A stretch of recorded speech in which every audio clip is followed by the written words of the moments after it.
Good evening, everyone. Welcome to another episode / edition / installment of Free Thinkers. I'm one of your hosts, Q. We got Denise here. We got Rudy here. Denise, how you doing today? I'm all right. Ready to talk about titles? Oh, yeah. Oh, don't worry, but listen. This is going to be a quick show. I get kind of tired. I'm so tired. I can't even. Have you ever been so tired you can't even go to sleep? Yep. No. I've been so tired that I've just been delirious. Yeah. I'm just like, what's going on? Delirious. Shoot. I hope that I'm not seeing the lag. And I got some lag yesterday. I hope I don't get any lag today, but we'll find out. I feel like it's starting to lag a little bit, but anyway. So guys, welcome to Free Thinkers. Of course, we are a discussion group that's open to talk about any and everything, as long as you are thoroughly exploring your mind, your thought, your heart and your feelings, and you just come from a real space, wherever that may be, wherever you are in your walk of life. That's what we do. We examine our thoughts, where we are currently, and we rub our thoughts against other people's thoughts, and somewhere in between that, then you find the truth, or you find a different element of truth, or you find a widened mindset or thought process, and it may provoke you to think about things that you haven't thought of before. So if you've never been on Free Thinkers before, for those that follow us on YouTube, make sure you go to our Facebook page. On the Facebook page, you can find the link. If you've never been on Streamyard before, it's very simple. All you got to do is just make sure that you just click on the link. All you got to do is just click on the link. If you click on the link, then it'll kind of give you directives on where to go. And then from there, you just follow it, and then we'll let you into the back room.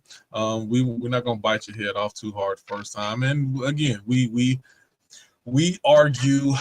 We don't argue people. We argue opinions. So, if we challenge some of the opinions that you may have, then it's not personal. We just have a difference of opinion, and that's how iron sharpens iron, if I'm using biblical terms.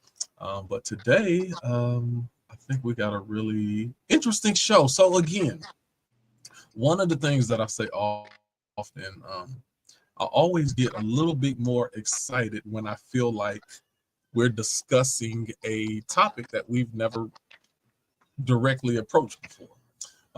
And as far as I can tell, I don't think that we've talked about this topic specifically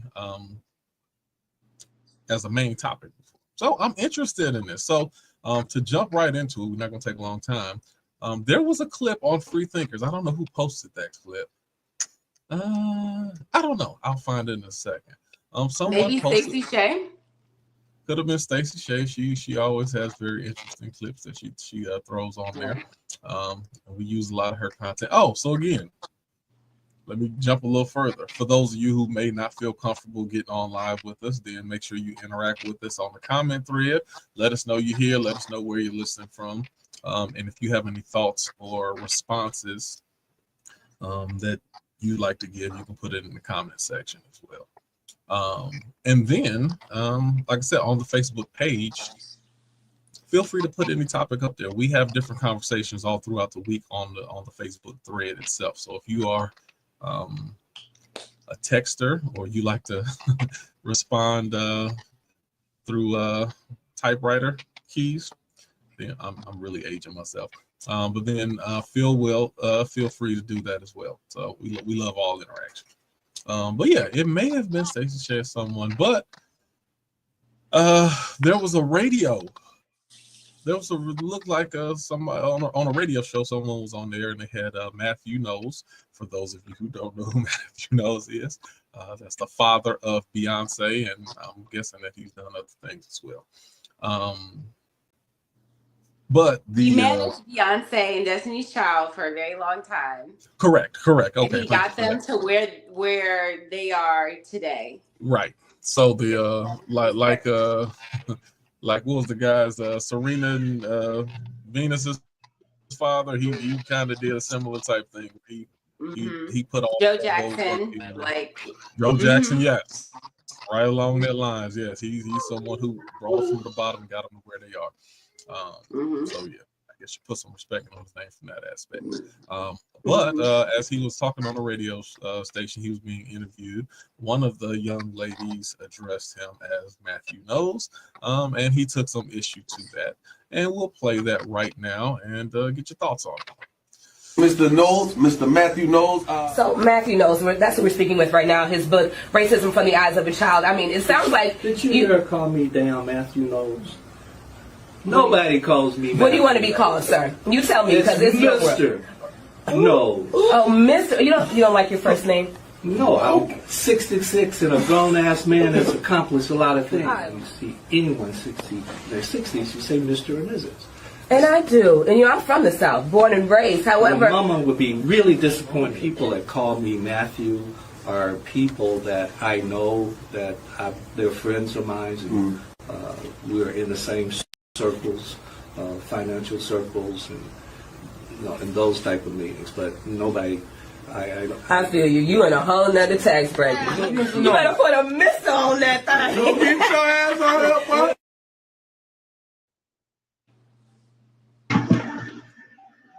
Denise, what do you feel about that? Was he in the right for that? Just what were your thoughts on that interaction? Well, one is very generational. That's a very generational thing.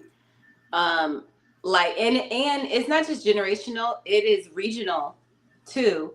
And then the other aspect is like, yes, ma'am, no, ma'am, all that kind of stuff. Like whenever I moved to the South, that's when I learned about that. Whenever I was in the Midwest, we would just say yes and no. We didn't say yes, ma'am. We didn't say no, ma'am. We didn't say yes, sir. We didn't say no, sir. We would say miss or Mr. If you were a kid, especially. But depending on what region you're in, or if you come from a military family, you might do a lot of yes, sir, no, sir kind of thing too. So I think it really just depends. I've never heard of you use Mr. and Mrs. when someone's 60 plus. I've never heard that as an actual rule before, so that's new to me. Also, some people here they don't want to be called Mr. and Mrs. They want you to refer to them on a first name basis, because they feel like when you do the Mr. and Mrs. thing, it ages them and things like that. So it really just depends. So yeah, I mean, if it was like Lauryn Hill, which we know she likes to be called Mrs. Lauryn Hill, when you know that I've never heard Mr. Knowles say that before, but also I could easily see him being in the entertainment industry and people intentionally wanting to disrespect him by calling him Matthew. I could see that happening in situations where people want to just make him feel disrespected, so they just call him on a first name basis or something like that. And then again, he is from the South, his family's from the South, so there's just so many layers that go to it. I think the way he handled it typically like an older gentleman would, just putting a lot of sauce on it, a little unnecessary sauce. I do get where he's coming from, but also it's we're in a new era, but also he's old school. Because how old is Mr. Knowles? In his 70s, probably. Yes, he's over 60. He's over 60 for sure. He's not my mom's age. I know he's not. He's got to be in his 70s. He's got to be. So I get it. Any older person would probably do that. Honestly, from his era where he grew up, they probably do all that extra. He's 73. Yeah, come on. Let's he be does real. look good for 73. He looks amazing. I didn't know he was that old. Yeah, I mean, when he threw the piece in about like at a financial meeting, he was trying to flex a little bit. I was like, dang, Mr. Knowles, why you got to do it like that? But okay. But yeah, I guess I can understand it. But he also put some little extra sauce on there that was not really necessary. Rudy, what do you think? When in doubt, whip it out. Elaborate on When in doubt of somebody's title, whip out the respect, Mr., Mrs., ma'am, sir. See, It's a thing we have. I could have took that a whole different way. Okay. Right. No, what I mean by that is that in the Marine Corps, there are times where we're learned about enlisted and officer, right? We always salute the officer, and sometimes different branches they have different insignias. So sometimes it looks like they have brass, and it looks like they're an officer. And sometimes we, as a younger enlisted, you don't know. Mm-hmm. You learn by mistakes. So our senior NCOs and staff NCOs, they always say, when in doubt, whip it out, meaning a salute. Yeah. You rather be corrected for like a soft correction, like, hey, don't salute me, I'm not an officer, I'm something else. Right. Yeah. Right? Than an ass chewing for not rendering the salute. The respect, yeah. Yeah. So when in doubt, whip it out. Yeah. Whip out the salute. Yeah.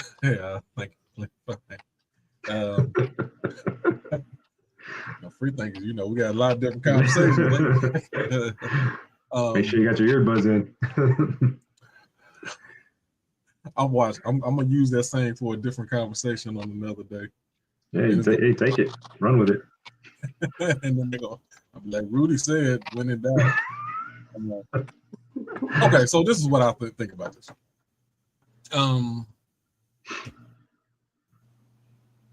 I didn't like it. A couple things first on both of their parts, and I'll say this first on the radio air personalities part. Either before the interview starts or immediately when the interview starts, you should have got that clear how the person wanted to be addressed. And I typically do. If there's someone who comes on here, even on Free Thinkers the first time, I'll be like, how do you say your name? Okay, is that how you want to be addressed? Okay. And I'll make sure I address them the way that they want to be addressed starting off. You set those, if you're first meeting someone or this is an initial interaction you have, then you get that straight first. Make sure that you're saying their name correctly and make sure that that's how they actually want to be addressed. So that's the first thing that I think she, hopefully from this experience, she learns doing. And even more so, to tell you the truth, because it could lack certain manners, but you can never be completely wrong by identifying somebody by their name unless they're telling you. So if this is something that you're really a stickler on, especially knowing that the audience and the people who are interviewing you could have made that clear up front as well. Very much so. When you introduce yourself. So exactly. Hi, how are you doing? I'm Mr. Knowles, or I'm Mr. Matthew Knowles. You address when you introduce yourself to someone, you're introducing yourself in the way that you want to be addressed. Mm-hmm. And if you didn't do that up front, then shame on you. Yeah. Now, if you did that and then they went a different direction, then shame on them. Now, let me say this on the side note. So the first guy did address him as Mr. Matthew Knowles. The second person, remember, when you are in radio, and you'll hear them doing this a lot of time, because radio is done in very short clips. And I mean, it's not done in short clips, but they know the average radio listener is going to listen to them while they're driving from point A to point B. And it could take, maybe if they're in Atlanta, it could take 15, 20, 30 minutes. So every 20, 30 minutes, you'll hear them reintroduce the conversation. Yeah. And even in the middle of the conversation, they'd be like, oh, pause for a second. Hey, well, bringing everyone back in. We hear Mr. Matthew Knows he's talking about books such and such. Now, Mr. Knows you were saying, and they will cut in and do that every time because they need to reintroduce the topic or what's going on to the new audience that may have just jumped in their car and came in over the last 5 or 6 minutes. Yeah. And if I'm sure he's been on radio enough to know that part. Don't tell me you in the industry and you don't understand that. That's my second part. We're not gonna stay on this too long, but let me get the rest of this out. One of my things I wrote down, you don't correct disrespect with disrespect. Right. I did not like the way he corrected her. Number one, you could have kept all them 3-letter and 4-letter words out your mouth because you felt like that was disrespect. And also, you're going to be disrespectful, because personally, I don't, even though he didn't cuss her out or cuss at her, you still were responding with profanity, which I think is offensive. Yeah. I didn't like that. So then it's like, So yeah, so that was my other thought. I did have an issue with him throwing in his accomplishments and how much money he got or whatever he was saying as to why he should be referred to as Mr. Are you saying somebody with lesser money or lesser accomplishments shouldn't be addressed in a similar respectful manner? I'm like that. That's because then that throws the age window when you're trying to say I've accomplished so much, I need to be referred to a certain way. Okay, is it your accomplishments or is it your age? Which one is it? So that kind of threw me off. Overall, like I say, I don't think I've ever listened. I know who he is, but I've never listened to an interview of his. And by that initial introduction to him, I'm not very fond of him. Old man, young man, whatever. I didn't like the way he addressed that situation. So his initial impression on some people that he may have been trying to introduce himself to, especially trying to sell a book, oh, Papa, I don't know if I'd want to buy and read your book. That's just my thought off of that. So, anybody else want to jump back in? No, those are some really good points. Don't address disrespect with disrespect. That defeats the whole purpose.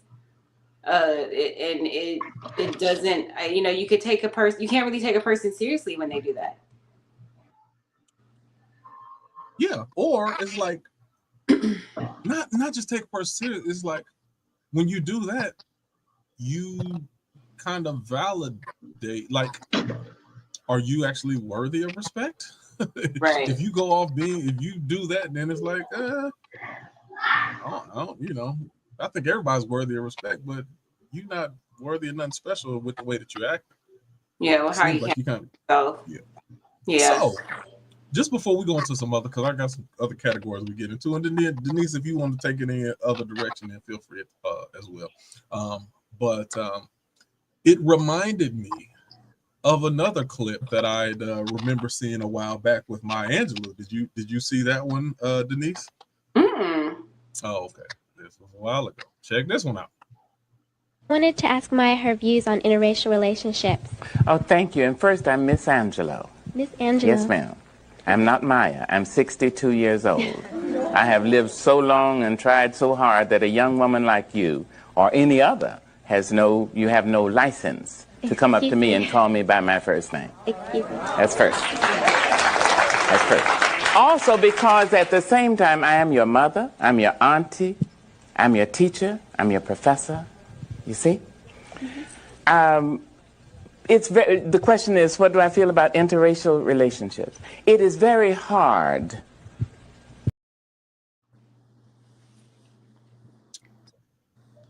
What do you think about That's even older. Yeah. Oh, yeah. No, that's even definitely older. that's gotta 80s. be early 90s, probably. 80s, Yeah, late 80s, yeah. 90s, one or somewhere like that. Yeah. She handled it better than Matthew. Like it's still Has some spice to it. It still has some spice to it.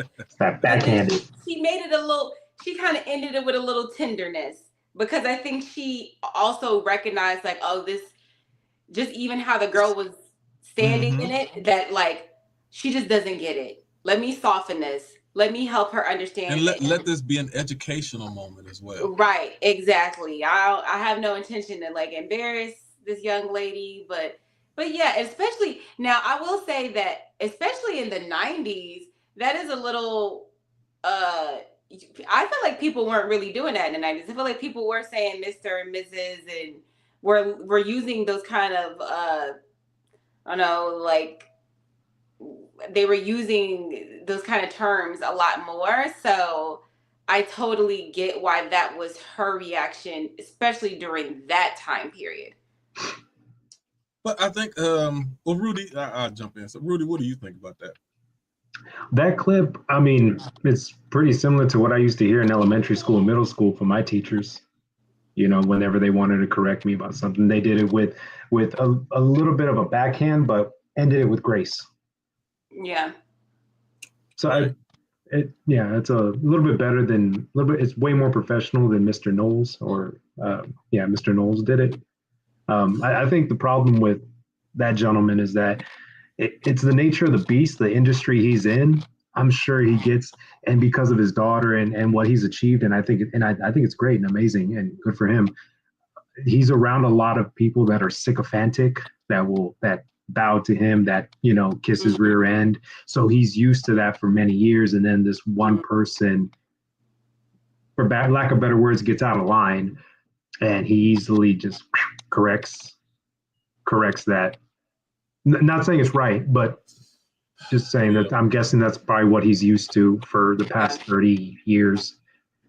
Yeah. Do you think nobody's called him Matthew before? Like, do you think there was some ageism in there? Do you think it was some genderism in there? And not age, like ageism from the fact of how young she was versus maybe what if she was in her late 30s and, you know, would he still have taken the same approach? If it was a man, you know, maybe a man in their 30s or 40s, would he still have taken that same approach? Not at all. If it was a man, an able-bodied younger man, I do not believe he would have talked to him like that. Like my ex used to tell me, men respect other men because there is a like innate natural threat that exists between men. So they don't go there unless it's time to go there. So for the most part, men will just walk around with a certain level of respect for other men because it could go there for real. I agree. I also would ask, you know, if her husband was sitting right next to her while she said that, would he have like, Nope. Wouldn't have done it. Because men, we've talked about this before, and Jules, I think, mentioned this. Men don't necessarily, not all men. This is not a blanket statement, but it's a blanket statement, right? A lot of men don't respect women. They respect the men in their life. And so there are certain things a man won't do to a woman based on, does she have a brother? Does she have a husband? Does she have a dad? There's just certain things that just a woman will have more protection, if you will. Right. So to take that even a step further, I guess to be a little bit more precise, it's not that they respect the men, they respect consequences. Oh. Because it ain't about respecting a man, because soon as the man leave, then, you know, the guy might throw his shot or he might be sideways. So it ain't about the respect for the man. It's about the consequences that being disrespectful will bring you. Oh, that's good. Don't do it in the presence of the man, but soon they'll go back to their whatever their habits are as soon as the man is out of their presence. Or they feel that they're not going to have to meet the consequences of, you know, that woman telling a man or having a man to tell. Wow. Not that any of my sisters' husbands, whatever, do. Like, I don't think there's going to be a problem with any of my sisters' husbands, because they got men that they got to answer to, and they know that. Okay, now, okay, Go ahead. I want to ask the men on the call. Do you respect people just in general, or do you respect consequences? What is it that makes you decide to be respectful? I respect people. Mm. First of all, is because then let me give you an example, and this is not all men, but this is definitely me. There's certain men who, you know, I may be in the presence of them and their wives, and I personally could know that that man is not a threat to me. It ain't nothing that man could do to me. I could literally do or say whatever I want to, and it's not going to be much consequence come from it. But I have respect for people. Yeah. I have a respect for what it means to be a man. I have respect for a man's sole pride and joy is his wife. And there's nothing that I would ever do to upstage or disrespect or unnecessarily confront a man in front of his wife that would put him on any lesser tier in his. Whenever I'm around a man or even somebody that I know and he's with his wife, that man get top tier treatment. I even pull back on a lot of jokes that I will make.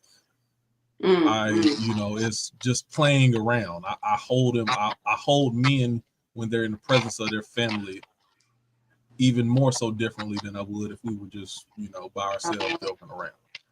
Yeah, that's good. Yeah, I would say the same. You know how they say everything starts in the home? Yeah.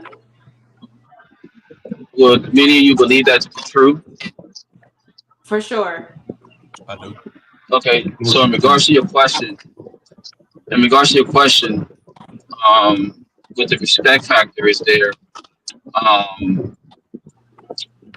it depends on the person's upbringing in a sense in regards to that. If they see, both parents in the home and they have a certain level of respect for those parents, or even just one parent for that matter, or a father figure, depending on the positive and negative effects, it would transition over to another married person or couple or what have you, contingent upon the mannerisms that the individual is raised under as far as standards.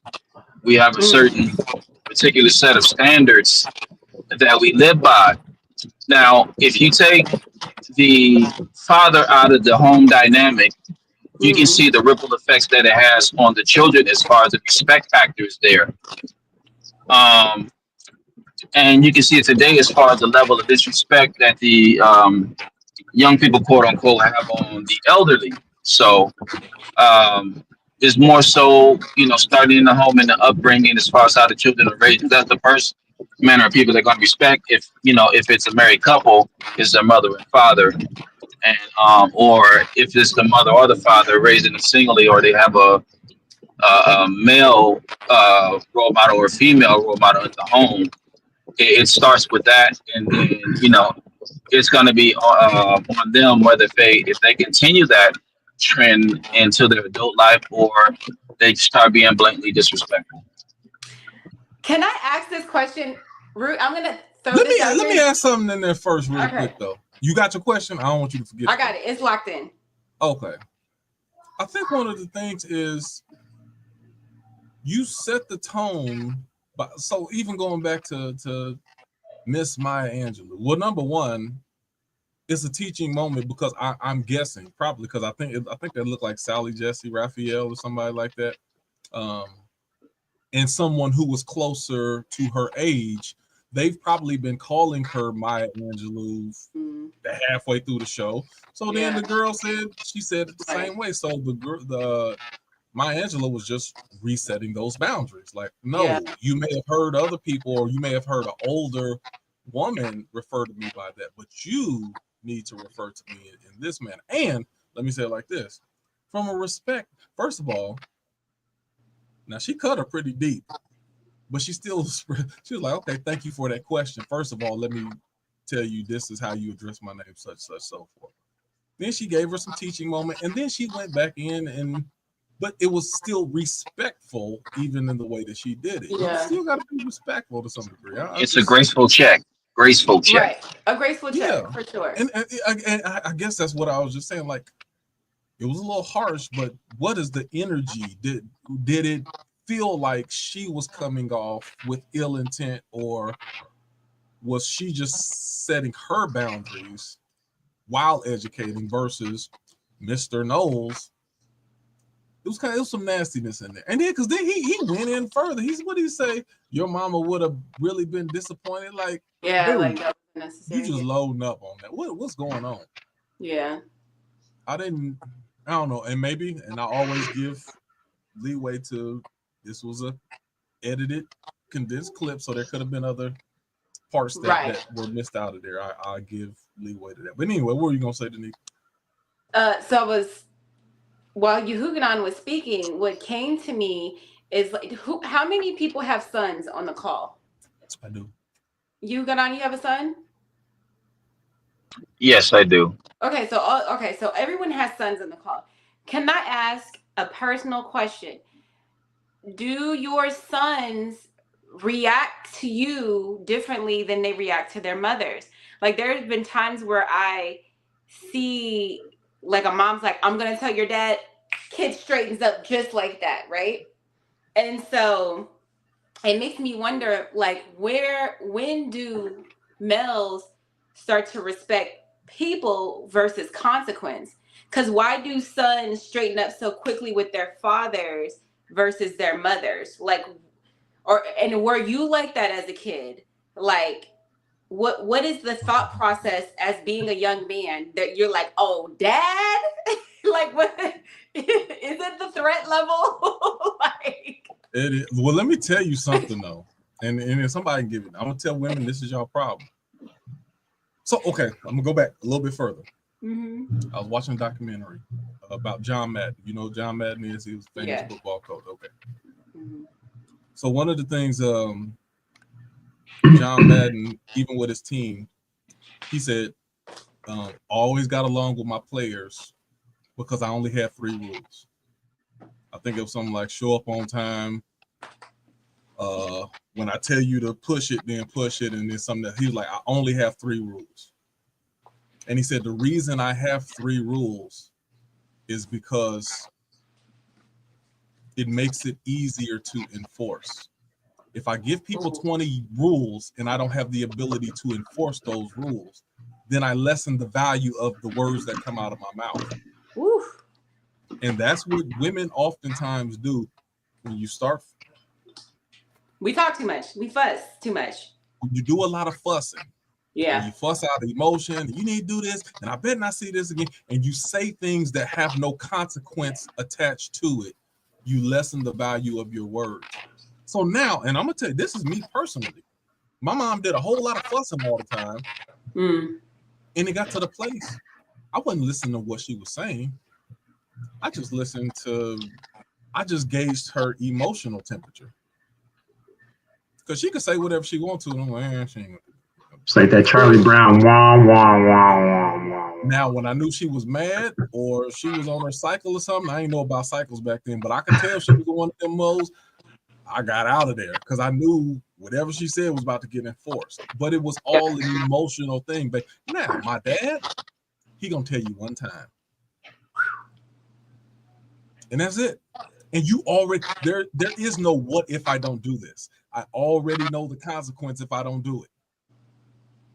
I don't have to wonder. I don't have to. Well, I get a little chippy with him. I talk back. I don't have to wonder what's gonna happen. Based on how he feels, it don't matter. He could be happy, sad, mad, whatever. The same consequence is gonna happen every time. He set the expectation. Different weight because the consequences were definite. So that's what I do with my son. I don't do a whole lot of barking or harping on people. My only thing is when I tell you to do it's really 2 things. I got 2 rules. You be respectful at all times, and when I tell you to do something, you do it. That's it. But I don't go around telling them a bunch of stuff to do all the time. I'm not micromanaging them. I'm not doing all this. I'll say something. Hey, what it is, you don't do this, then this is going to be the consequence. And they know the consequences. And I'm a lot softer than my dad was, but it's, but I don't, the issues that their mother has had with them, I've never had those issues with any of my kids. Interesting. Ivory has entered the chat. Rudy, you hooking on anybody? Ivory, like, what are your thoughts? The question was basically, do you see a difference with your sons and how your sons react to the fathers versus the mothers?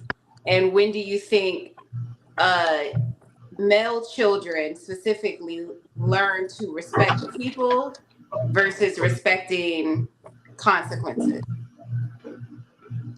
I'm gonna start off with this.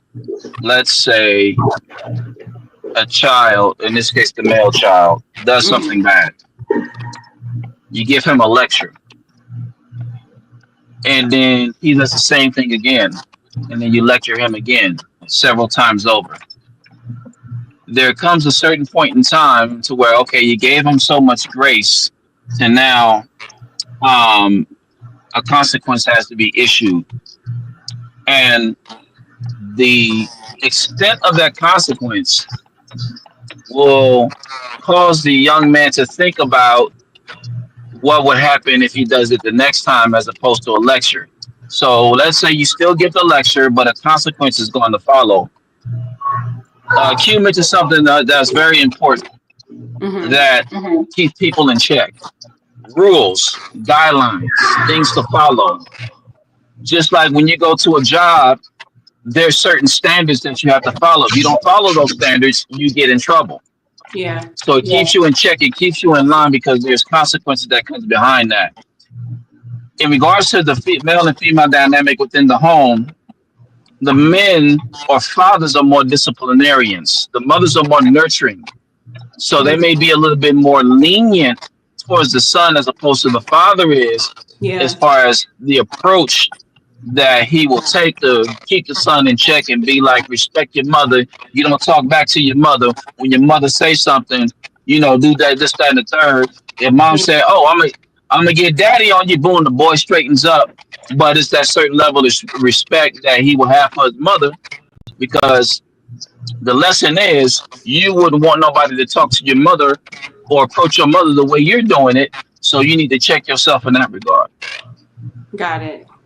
So basically what I'm hearing is, because typically the dad is the disciplinary, when he's called, that's what kind of puts the fear in you, because you're like, I don't think the dad is always the disciplinary.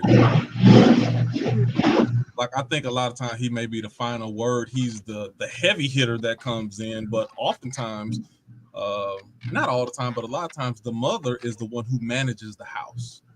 Yeah. She's managing the house. She's paying attention to when you coming in, when you coming out. Are you keeping up with your chores? A lot of times the dads, in my situations, or a lot of fathers I knew, they wasn't keeping up with all of that.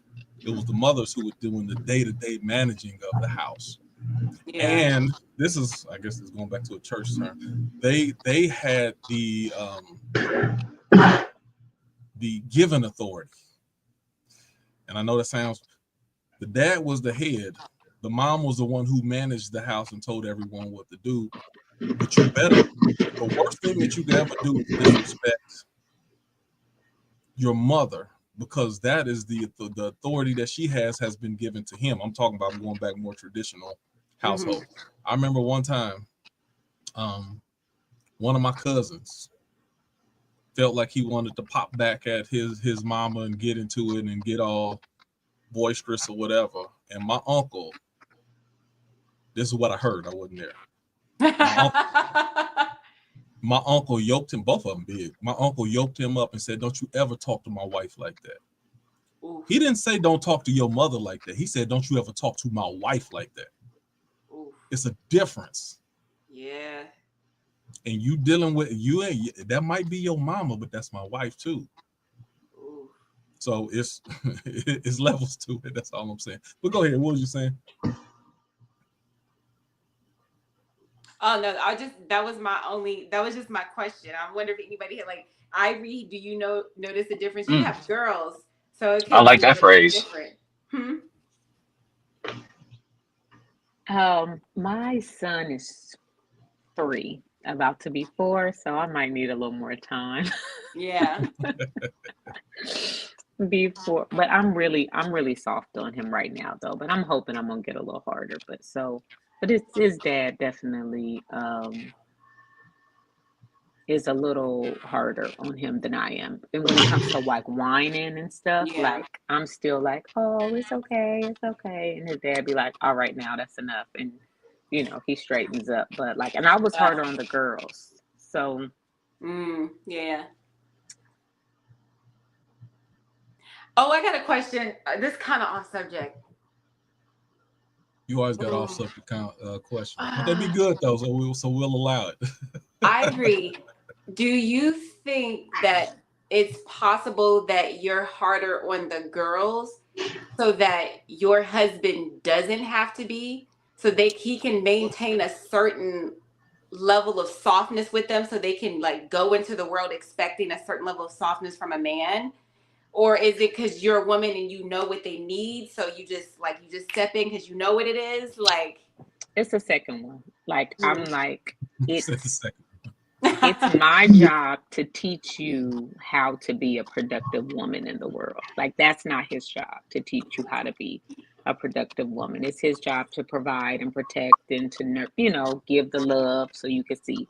But it's my job for you to be a successful woman. Now, when I had my son, I was excited because I'm like, it's not my job. It's not my job. So yeah. Rudy, you got anything you want to add? No, I mean, I think you guys pretty much hit everything on sons and dynamics of sons and fathers, and it's pretty much the same what I do. I got a lot more stuff I'm gonna have to run through, but Nikki, you jumped on. I'm like, Nikki ain't gonna be able to stay off. That's what I said. So when she got that comment section, I said, oh, she coming. Like, she's gonna have to jump in for a second. So funny because I was like, God damn it, I'm finna go get on. Hold on. I missed a good chunk of that, so I don't know if you asked a specific question. I mean, I know that you had initially started talking about like the father and son dynamic in the household, and Q, I agree that it isn't always the dad that's the disciplinarian. I mean, generally, I think that's the stereotype that the male gets as the dominant, stronger, energy of the home between, mom versus dad. And then I did not hear what took place after that. So you can add in whatever you want to add in. One thing I will say, just go alliance scenario. What'd you say?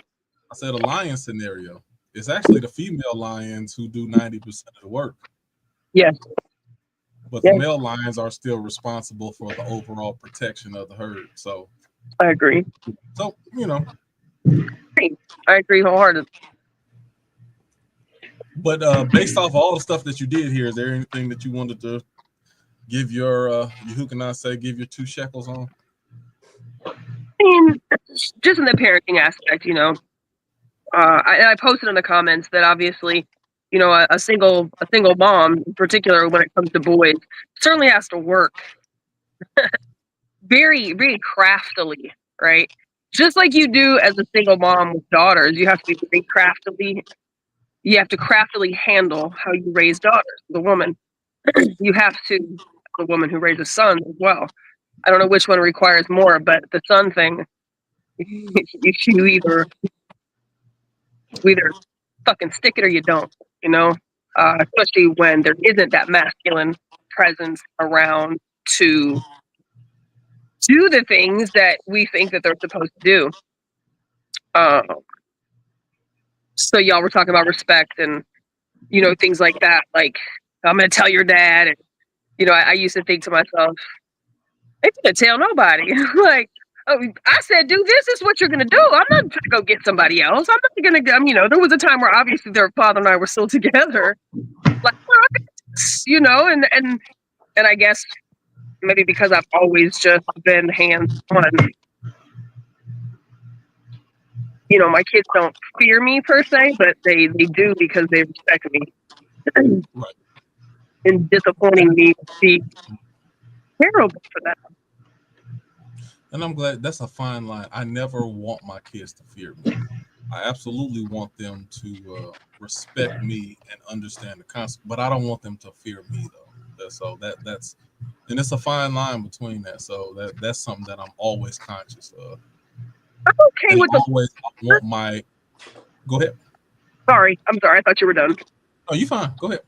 I said I'm okay with a little bit of fear because I was always fearful of my dad, but I knew that my dad would never fuck me up. I knew that my dad was never going to hurt with the intention to cause pain more so than I'm going to grab the top of the refrigerator. If you don't listen to what I tell you to do, I'm going to use it on you. And it was such a rare scenario that it happened, right? We'd run down the hallway and lock the bathroom door. Like, you know, right. Were there times that, I eventually had to, spank my children? Absolutely. You're going to listen to what I say if it's an issue of safety, if it's an issue of behavioral recorrection. If I've tried everything else and it's not working. So they're fearful of me in that aspect because they know I will touch you.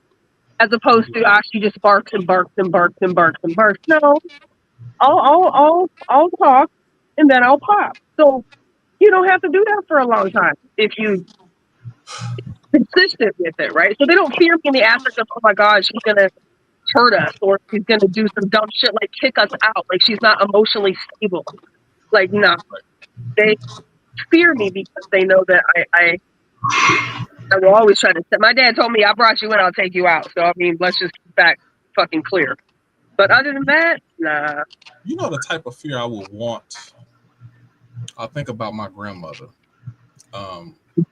I don't think she ever spanked me once, but I had more fear for her than probably anybody else on this earth, and it wasn't a fear of the consequences she was going to do. It's a fear of disappointment. First thing I could ever have. The worst thing was to have my grandmother look at me with disappointed eyes. That would be the absolute worst thing I could think of. I'd rather get a whooping than have my grandmother look at me with disappointed eyes. And I'd rather have that type of fear than fear of some type of fear.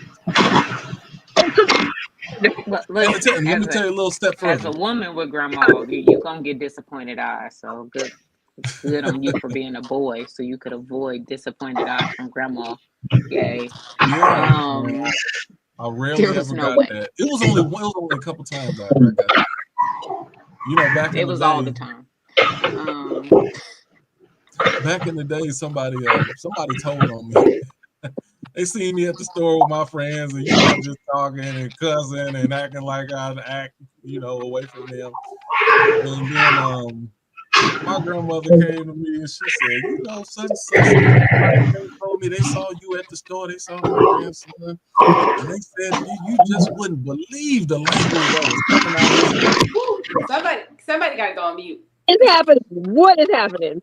Somebody got to go on mute. What is happening there? Oh yeah. I'm looking for the mute button. I can't find it. So and she was just like, and I said, not my Quentin, he would. And I'm just looking like, and half of the stuff I tell you, and one of the main reasons that I really don't cuss a lot while we on the page is because my grandmother, she's not even alive anymore. If she was still alive, I might not cuss at all. Okay. But I always monitor it down, just off of everything that I did. She was always the first thought on my mind anytime I did anything. Mm-hmm. Not even my mother and my father. And I love the mess. I love and respect the mess out of them. But my grandmother was different. So, and when she passed, I had to check myself because I had to decide what type of person I was going to be after she passed. Because I'm like, the restraints are off now. Like everything that I was holding back from was primarily because of this one person. If they're not here, do I still carry on in that direction, or do I wild out? I had to think about it.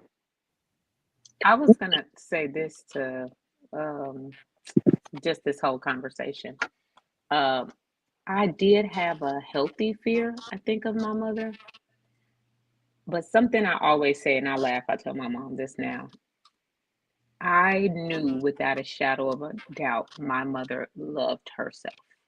Like, loved herself too much to take disrespect or just anything too crazy from me. Like, it never crossed my mind that my mother would let me make her life miserable or treat her badly, because I know she loved herself. That's good. And I also knew that my mother was an undercover gangster too.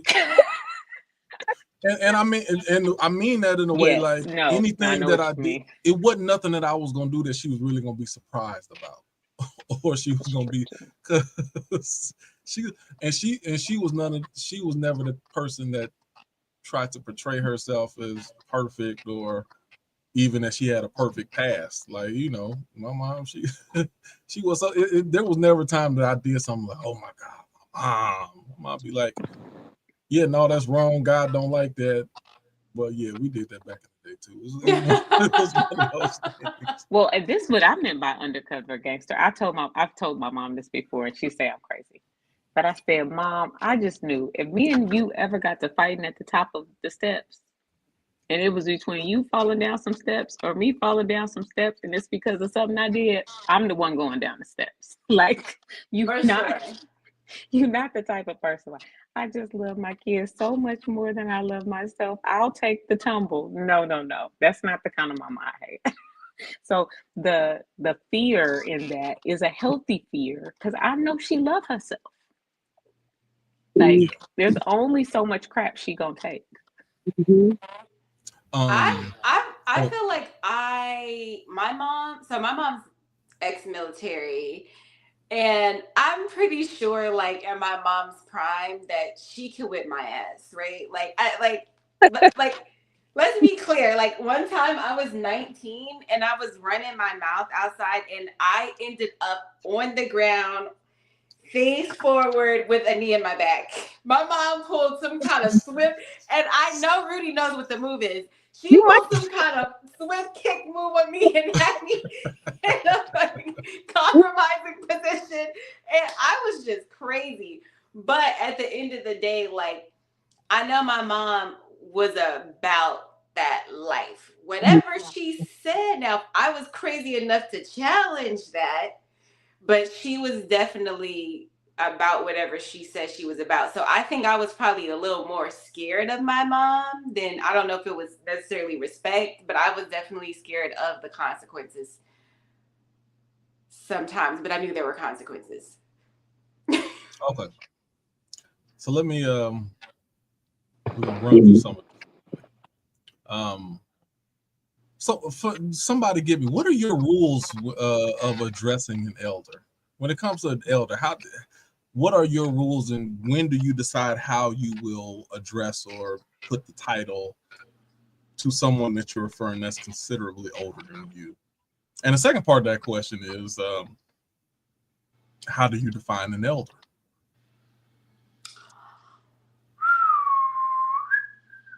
"15 to 20 years my senior. Uh-huh. I will call you ma'am or sir, and I will defer to you if it's reasonable." Okay, got you. Yeah, so with an elder, I'm not going to do too much going back and forth with somebody that's now. Ivory, this is the other part of it, though. If it's reasonable. No, okay, but I'm not even going there. When we define an elder, are you talking about someone that you personally know, have a relationship? What if it's someone 15, 20 years older than you, and you have no relationship with them at all? Do you still use those same guidelines? Yes. Yeah, that's just how I decide to just respect elders just in general. If you 15, 20 years older than me, I'm going to respect you in general until you show me you're a fool that shouldn't be respected. But besides that, I will always start there. Denise? I got some like 50 plus homies. You know what I'm saying? Like, Watch your man. and I'm not calling my friends ma'am and sir. Like, and these are my homies. So like I have older friends. So it's like it really depends on the situation. Like if I was meeting someone's like parents or something, like that'll be a little bit different because it's like a certain reverence I might have. But if it's like a work situation, like we're not doing the ma'am and sir thing at work. Like it's very much first name basis. Ooh. Yeah, it's yeah, so it's very circumstantial. Like I'm not just gonna just be all willy-nilly, but it's like I feel like you'll know. Like if I'm in a church situation, like definitely like sister so and so, you know, like you just know the circumstance. Ooh, I got a question. Wait, no, I was gonna say this is funny because now I realize I am really strict about my rule. Even when I had employees that worked under me, but they were in their 60s, I still called them Miss or Mister. I mean, they called me Miss too because I was their boss, but like I would call the other employees by their name. But even as their boss, if they were in their 60s, that's Miss Holly, that's Miss so and so, that's Mr. so and so. I still did the same thing. Ooh, so one of the things, I'm glad that there's a few things. So I do have someone that works under me, and they are in their 60s. And then I'll be like, hey, Johnny, that ain't his name. Hey, Johnny. I may say his name once, and then after, like, when I address him, hey, Johnny, how you doing? Hey, sir. And then everything else is sir after that. Even though he works under me, it's still sir all the time. I don't feel comfortable continually calling him his name, even though I'm his superior. Yeah. That's number one. Number two, it's one of those things to where you can set the tone by how you address people. And for me, I call everybody. I address everybody as sir or ma'am. So even with my son, hey, Dad, can you? Yes, sir. I say sir to my son. Yeah. I say when I'm in church, if I see, a 6-year-old come to me, yes, sir. How can it's always sir, always ma'am. And when you operate like that, you don't have as much issue with people miss or wrongly titling you. All they got to do is just return it back to the same way that you do. What you put in more times than not, that's what you'll get out. Hey, Q, to that effect, what you said, I do the same thing too in my response to people as far as like, an individual that I may not know, I'll be like, they say do something or whatnot. I'll be like, yes, sir, or no, sir, or thank you, sir. That's just something that I've developed over the years as far as giving the people that level of respect until it's abused in a sense. But like you said, like putting it out there and giving it out, it comes right back to you in the same manner. Now, as far as the elders is concerned, it's just automatic. Like, whether if I have a relationship with them or not, I give them that respect because they've been here longer. They have the wisdom and whatnot. They are somebody else's grandmother, somebody else's mother. So it just doesn't feel right for me to just outright disrespect somebody that could be my grandmother or my elder in that sense. So it just goes across the board as far as that goes. Right. I agree with that. Now let me open this question up. How do you respond when you feel someone mistitles you? I don't think I ever mistitled. I'm always called this. I've always been this. So like, I don't think I've ever been mistitled. Whether you call me Miss Nikki or Miss name or you a little muffled, Nikki. Make sure your finger ain't over your microphone.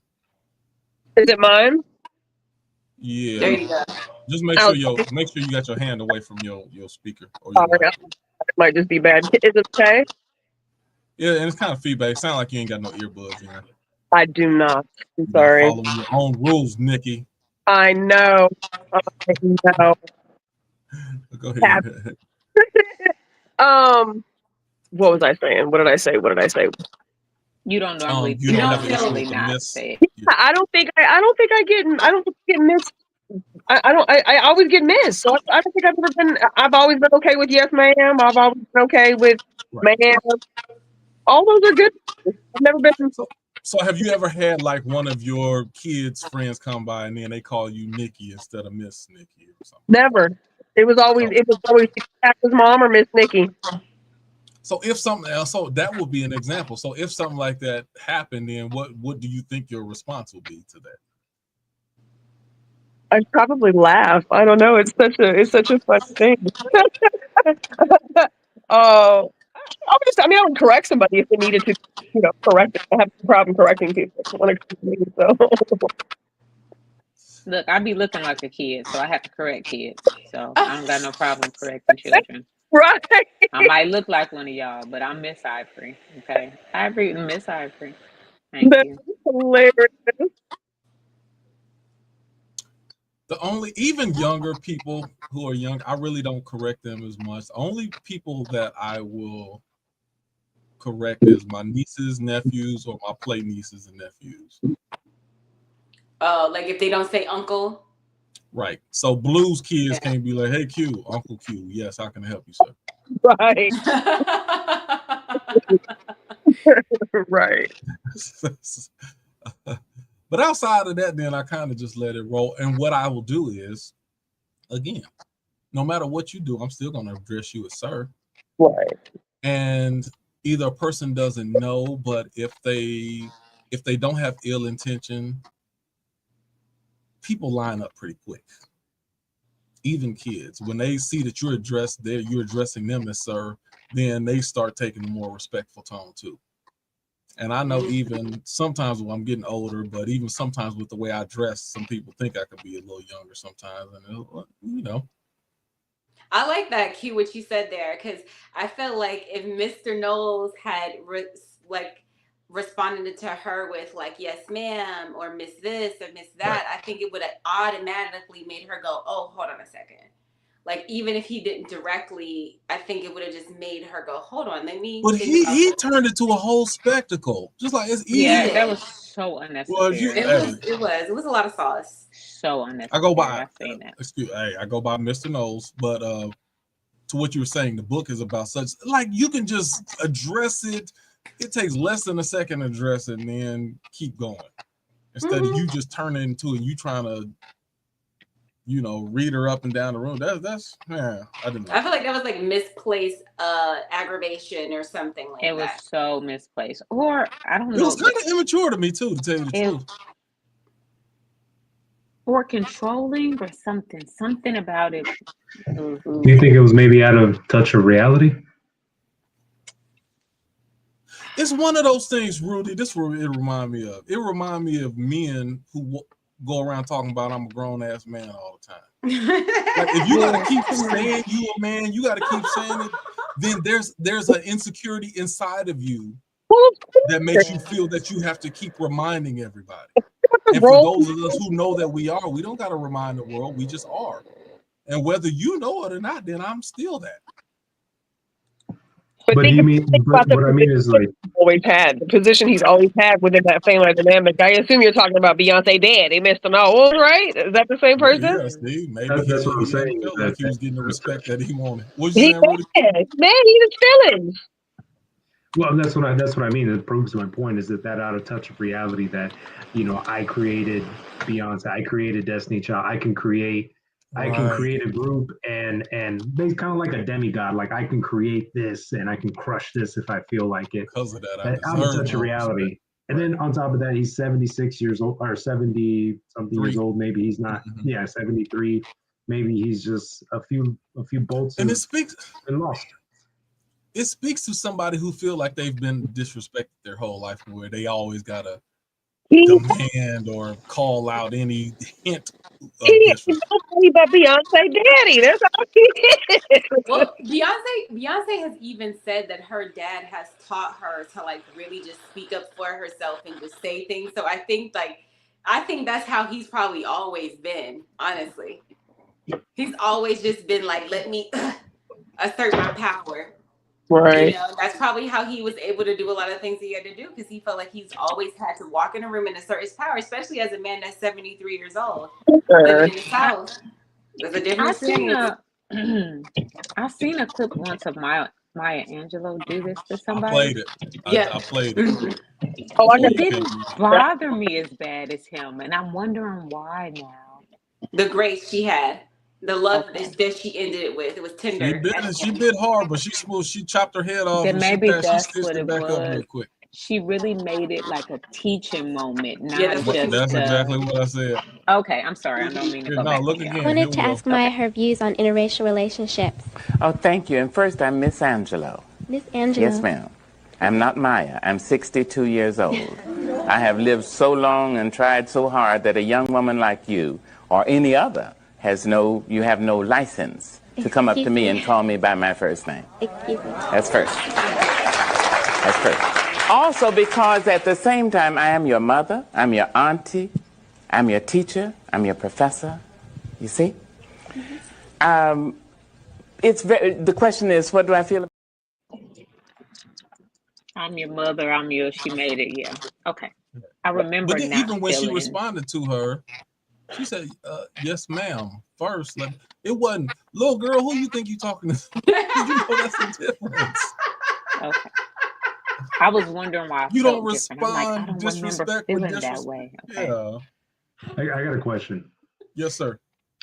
Do you think that because men, even as little boys, when we go on the playground, we know our pecking order versus women when they're somewhere else, when they're on the playground, they don't know their pecking order? Because we see the common denominator here is two women, right? This young lady addressing another older lady, and then one lady addressing an older man. Because as Denise said, there is an underlining factor between men that even in the playground when we're little, we know who the alpha is, and we know where we all fall in line. Like whenever I step on the mat in jiu-jitsu, I know that my sensei, the black belt, he's the alpha, and we are under the pyramid. We know that too. We know who the alpha female is. No. Y'all stay spicy with each other. Like the way daughters and mothers. Because look, hear me out on this. Because men, how we check each other is by physical force. Women, how they check each other is by hurting. With words, cut, slice. You're ugly, you're this and you're that. And then as you get older, because I've asked this to my Sharp nieces with the in tongue. high school. Yeah, I've asked this to my nieces because they're in high school, and I say, hey, what's the first thing you disrespect on a girl? What's the first thing you cut her with? And it's always the same thing. You're a hoe. You're a whore. You're You hear that purity. every time when two women about to get in a fight, you hear about 50 hoes come out their mouth. The dirty purity. It's never about 2 hours ago. It's never about status. It's never about how much money, your education. It's always the purity of a woman. That's the first thing that gets cut. That's true. Why is that? I've Ladies. that. Wow. That's good. Man, that is a question. Well, yeah, ladies. You can't. Really trying to unpack something. I don't know if I agree is real yet. So I'm gonna let y'all talk. So I think before it's the purity, it's aesthetics. It's aesthetics first. It's not the purity. Maybe in the 90s it would have been, but nowadays I feel like it's the first thing you want to say about another woman is how she looks. Pick out something about how she looks. That's number one hate form. Say something about how she looks. Anything.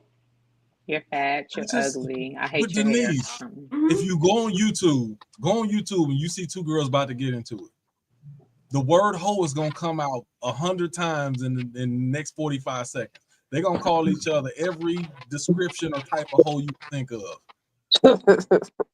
Every hoe in the book. First. Every single hoe in the book, you're gonna hear all of them. But it's probably started with somebody being talked about physically. That's what's gonna send another woman Even off. if they call them ugly, they're ugly hoe. That's that you want to set a woman off, make her feel insecure. That's just what it is. Like that's because that's what sets your pecking order when it comes to women. Y'all have the physicality and the sense of strength, and ours is how we look, because you're treated differently depending on how you rank beauty wise. And so if you can make a woman feel like crap by telling her you're more beautiful, or your body looks better, or your hair is longer, or you're this, or you know what I mean? Like, so, and I think also it all really boils down to how, like the whole piece, right? Like to go back to that part, it's like, well, you know, men don't want hoes. So now you're undesirable. What women try to do is make other women feel undesirable. Like that's the way to get to another woman. Yep. It's like women use like reverse psychology. See, because calling up so a man, if you're short, if you're ugly, if you're fat, whatever the case is, if you still pulling women and you can hunt and you can get that prize, ain't no comeback for that. Oh, you little short, ugly. Hey, I pull more than you do. But for women, a woman's ability to pull or attract men, that's how women do that's a reverse psychology. So no, you're not pulling because you got looks or charming, you got a great personality. You pulling them because you a hoe. Just give it up easy. So the same thing that they admire, they're using that to flip it in order to make that a negative quality about you. But don't men do that? But simping, y'all do the same thing. Are you really pulling, or are you throwing money? Yeah. I mean, everybody. No, we don't do the throwing money. We just, if you getting all emotional, no, if you getting emotional, you chasing after women who don't look like they're really interested in you. And even that don't carry as much weight, to tell you the truth. Because you can say you simping, hey, I still got her, who you got? Like it just don't. That argument pay for it somehow, some way. Let a man sit there and talk about and it backfires on the man to try to talk about how a man is pulling his women. Oh, you simping? You just all you doing is just spending money on them, this and that. Oh, see, simping ain't easy. Just ask boys to men. So you saying you mad because you ain't got the money that I got to be able to, like it just don't work for me and like that. This is what I would say. If when you in high school, you calling a man a hoe is never gonna get. No. Demean a man by calling him a hoe. A man calling another man a hoe. Like, okay, thank you. What are you saying? If we're going back to the original conversation, this is what I was trying to say. Yes, back in high school, women even know the pecking order of popularity. Which women are popular, which ones you don't want to get on their bad side, which ones can make your life at school hard. We had a pecking order as well. I think something that maybe women do maybe better than men as we get older, well, sometimes y'all just stop having friends, period. That's a whole nother conversation. Is once we get in college or beyond, we pick groups that we don't really have to deal with that anymore. Like, if you a nerd, you go find your nerd group. If you were this, you go, women are better at, I think, finding a friend group where they don't have this really deep pecking order where there's this beautiful popular girl at the top of this and a nerd at the bottom hoping she could get some crumbs. We don't normally do that. We go find our own groups. Right. So that's a high school problem. You become an adult and then you don't get to fight, but when it is time for a fight, when the gloves come off, then it all goes back to the default hope. We don't even mix circles no more. Because you're not fighting like that. You're not fighting your friends. Now you just cutting them off. Yeah, like we don't mix circles like that no more. We ain't gotta be. But you got all of them because you're not also a person that's gonna be confrontational anymore either. Well, I'm saying most people now, if the people who still fighting and calling each other hoes, it's because they all hoes. Okay, Ivory. What I'm saying is, if you because they in a little group of hoes. Okay, but so I'm Ivory, saying, answer my question. If So you if got a say friend for group and you grown and y'all get mad and start calling each other hoes, it's probably because all of y'all are hoes. listen to what I'm saying. Answer me this. I'm just If this is a scenario, I know it's not probable, but if you and somebody in your circle of friends were to get into an all-out altercation, you ready to fight, what would the conversation sound like? Since y'all ain't calling each other hoes, then what's the conversation going? Bruh, I'm not about to be fighting with you. Like this I is was gonna That's not even say fighting. no. Listen, If you're about to listen. go there, Okay, then no. what does the conversation? Listen, I'm gonna do answer what you it. gonna do. If me and one of my friends decided to be ugly, because I'm at a different place in my life, I don't be deciding to be ugly when I get into it, people. But if we were deciding to be ugly, our conversation would go like, you probably need to go back to therapy. Because if it was ugly, if it's nasty, Middle that's what it's class gonna be. Diddy. You probably need to go back to therapy because the way you dealing with your feelings and emotions is really unhealthy. And if you think you're gonna come over here being all codependent or taking your stuff out on me, it's gonna be like that. It's gonna be that kind of That don't ugly. sound Like like a fight about to happen, Ivory. I'm that. talking You about tell somebody they what need the to go back to therapy. Oh, that's a grown up fight. no, Ivory. Stop it. No, it ain't. That is a grown up fight, Ivory. No, it That's a ain't. No, grown it up ain't. No, fight. it ain't. That's Ivory and Bring her up some controlled stuff they done mind. told you. No, she not answering my question. If Now you I are have a on the question. verge, hold on, I got another. I'm trying to follow up on this. If you are on the verge, you and your friend is about to get in a fight. You at a like a 9.5 and it's about to go 10. What is that conversation? It ain't you need to go to therapy. I can't even. I don't When know you a life split like second that. away from swinging on somebody, what that conversation sound like? It ain't no therapy right there.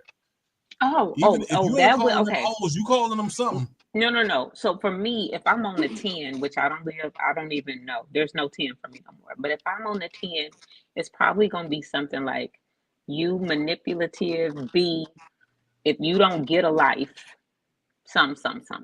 There's gonna be something about getting a life, getting up out of mine, you manipulative, you this, you that. I'm probably gonna think of some names. It probably ain't gonna be a hoe because me and my friends ain't hoes. So I mean that wouldn't hurt nobody. It's like telling me you an astronaut, like, oh, I'm an astronaut. Once you use a 5-syllable word and you getting ready to fight, then you ain't ready.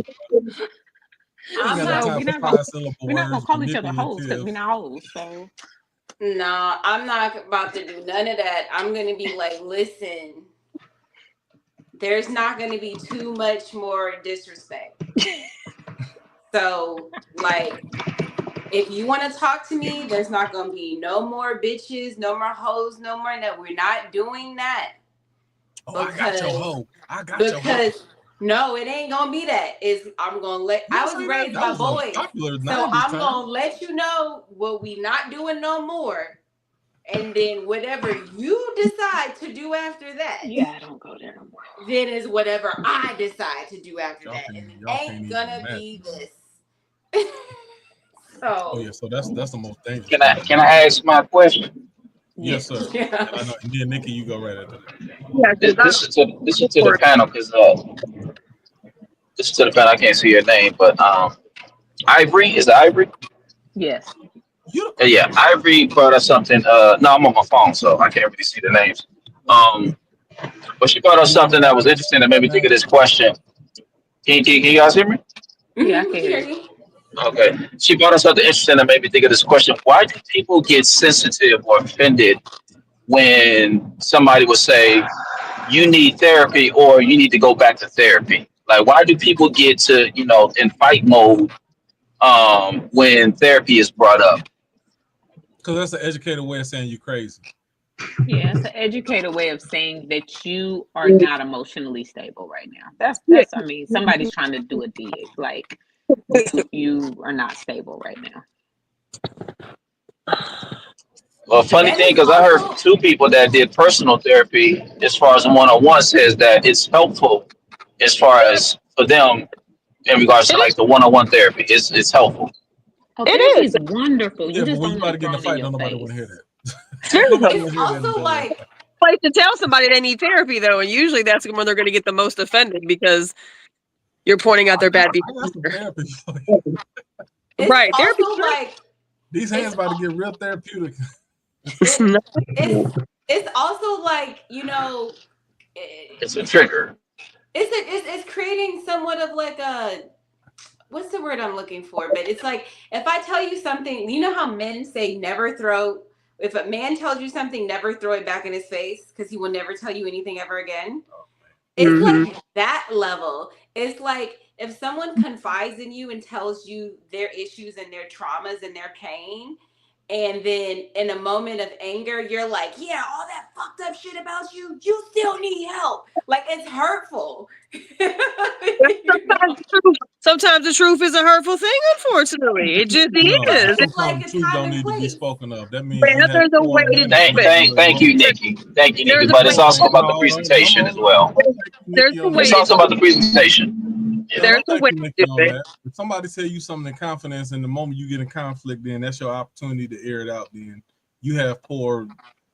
You're not someone who's worth holding a friend's secrets or holding confidentiality. That's you should never have given them that opportunity, and you should have known that before you confided anything in somebody. That's to say that you shouldn't be vulnerable with your friends. Remember we had a conversation about vulnerability? You can be vulnerable, but you still have to be smart. You still have to be protective of self. Being vulnerable does not mean I'm finna be a fucking sucker. Absolutely. That don't speak to the person who divulged the information. That speaks poorly to the person who leaked it. Partly it does. You have to take responsibility for the situation. I would say mostly. If I tell you something in confidence, I don't care how. There's people I've been ready to get an all-out fight with. Some people I don't even speak to this day, and I'll never divulge anything that they told me in confidence. That's about me. I agree. But everybody don't operate like we do. So sometimes I know. And I think that you lose a point for that. Oh, you gonna lose a lot more than that. Okay. So let me we're gonna get through this titles part real quick. This is good. Now this is I thought this You asked a question. You asked a question before you hooking up. What did you ask? I wanted to answer it. How do you? No, we did. How do you respond when somebody messes up? Maybe that's the question. Okay, if it come back to you, then you jump. Okay. One question, one I had is, okay. Let me go here first. Should a man always address a married woman as Mrs.? Or if not, then how should they address her? I don't think I'm just speaking as a married lady. I don't care how a man addresses me as long as it's respectful. Yeah, that's how I would say the same thing. I agree, but I put some standards. So if I don't know you personally, and I only know your husband, say I've known your husband, and then I'm introduced, hey, this is my wife, Ivory.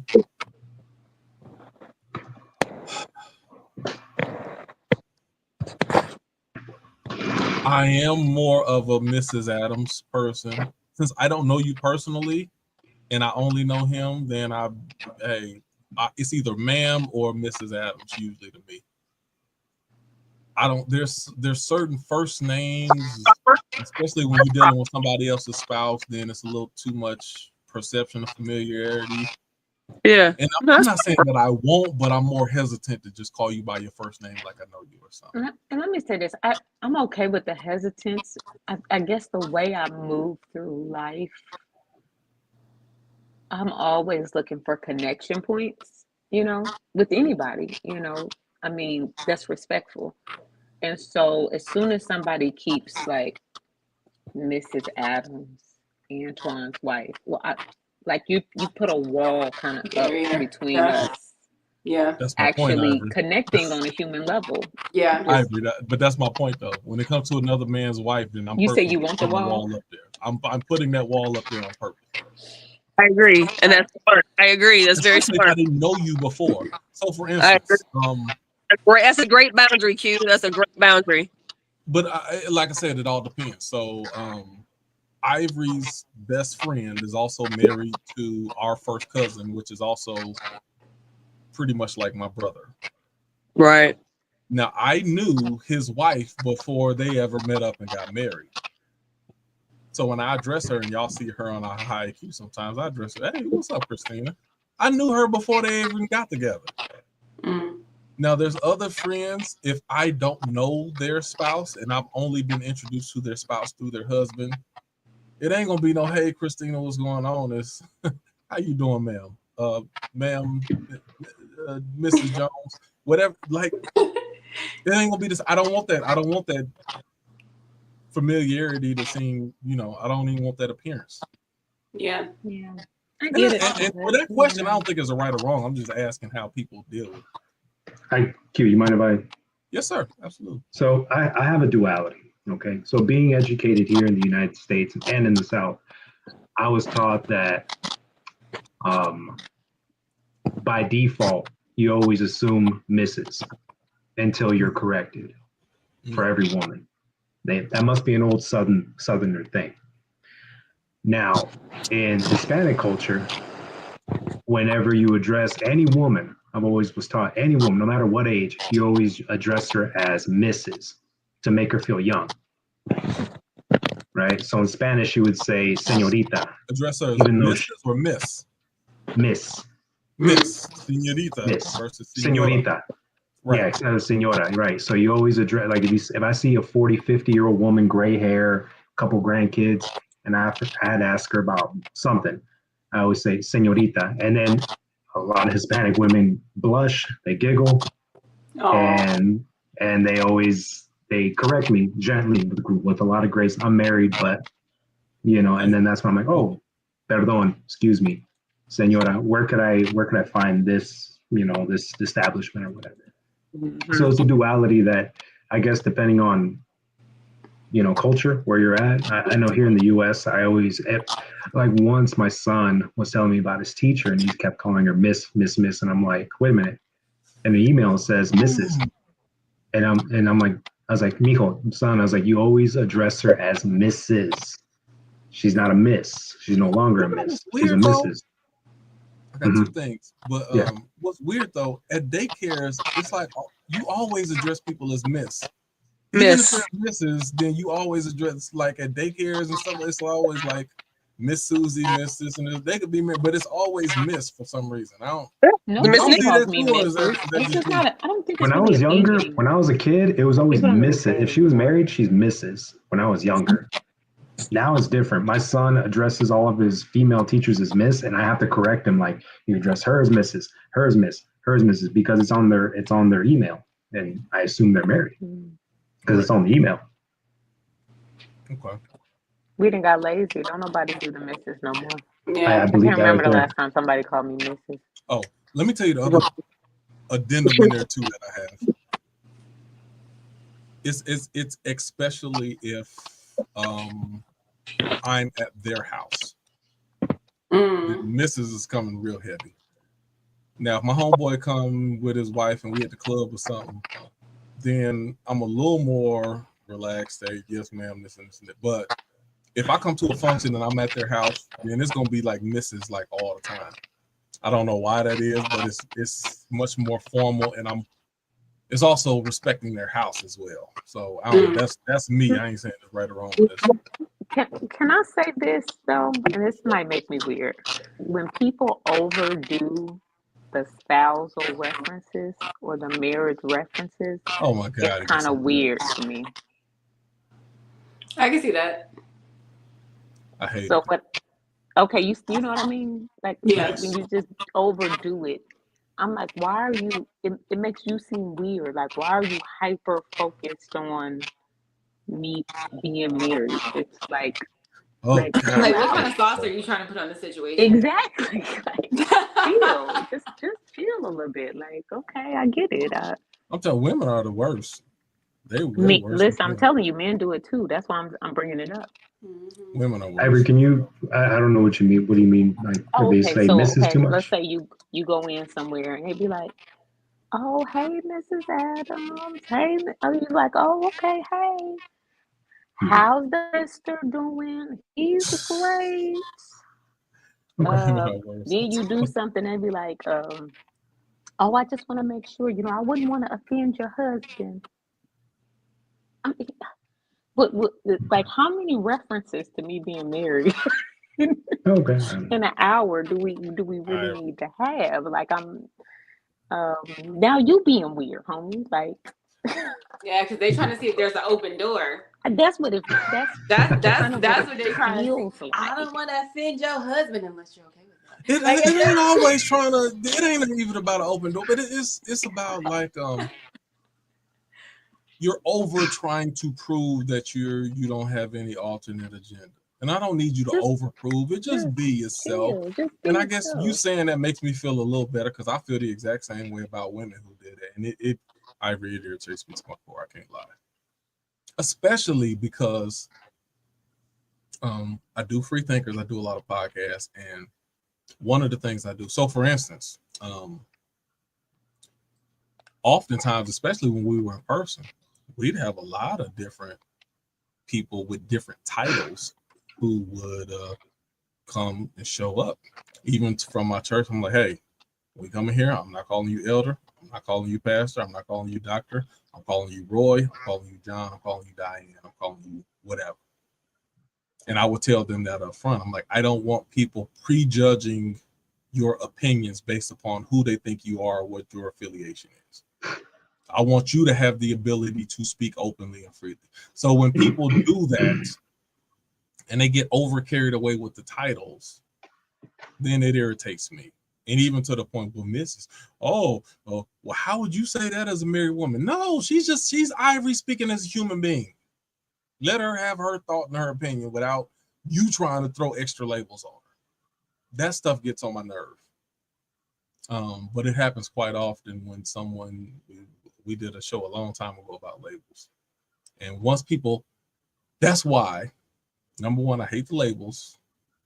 Number two, I am growingly, I didn't care for it much. I didn't put much thought into it, but I'm more and more hating these, the signs. What do you call them? Zodiac signs. People act like they know you once they know what your birthday. Oh, you're a Cancer. Oh, I knew it. You didn't know it. You didn't know nothing until I told you. I knew you was a Gemini. Why you asked my birthday then? You should, I do that sometimes because I already know when people, as soon as I tell them when my birthday is, oh, I knew it. No, I'm like, no, you tell me first. What's my sign? Before I tell you my birthday, you tell me my sign. That's what I tell them when they ask me, when's your birthday? Now, tell me what sign you think I am first. Well, tell me what sign you think I am first. Since you about to act like you knew it all along after I told you. Yep, that's what I tell people. Tell me what I am first. I'll tell you if you're right. And they usually are. Yay! So they right? They usually are. Yep. They're not right with me. They don't be right. That's so funny.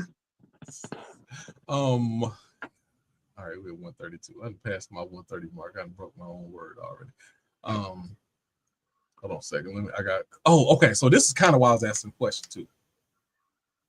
From a spear.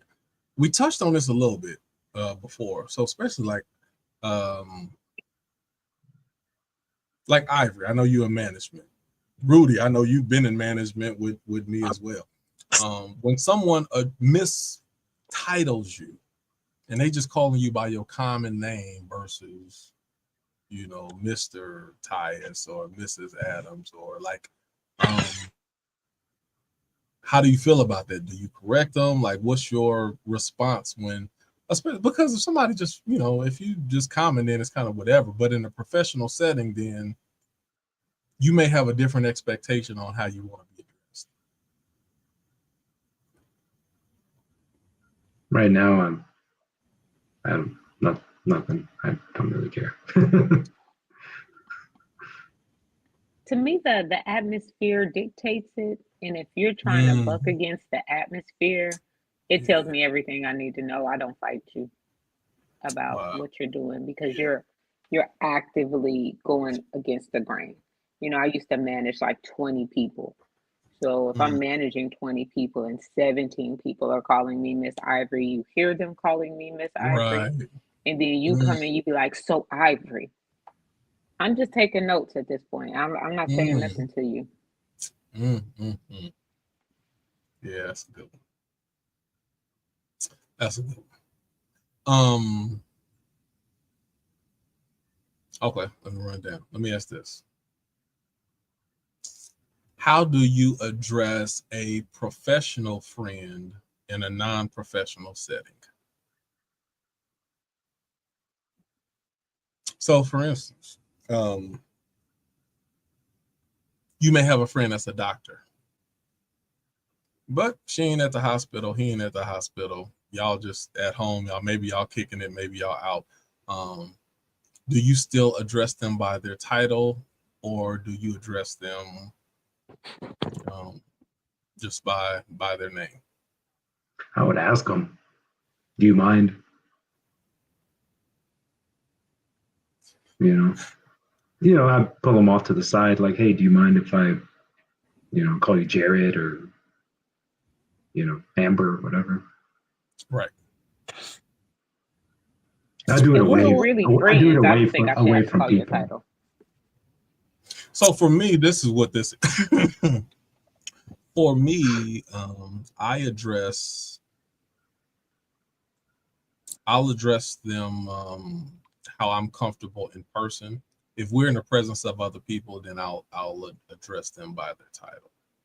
So for instance, and this is not even a title per se. Best friend, call him Thomas. Call him Thomas every time I talk to him. He legally changed his name to Prince. He explained to me why he changed his name to Prince for whatever reason. When I introduce him to people, I call him Prince. When we're out in public, hey, this is Prince. Prince, this is John. I show people the title that they want to also. Now, this is the one that's a little tricky with me because, say for a doctor, you're a doctor when you're at work. When you get off of work, then you might be John. When you're a pastor, you kind of a pastor like all the time. So I have a lot of pastor friends that I only address as pastor. Even a lot of people who do the show with us, Dr. Bright. I only address him as Dr. Bright. I never call him by his first name. Even for instance, Pastor Free. I actually knew him through doing music before he was a pastor. I'm actually a little bit older than him, even though we don't know each other.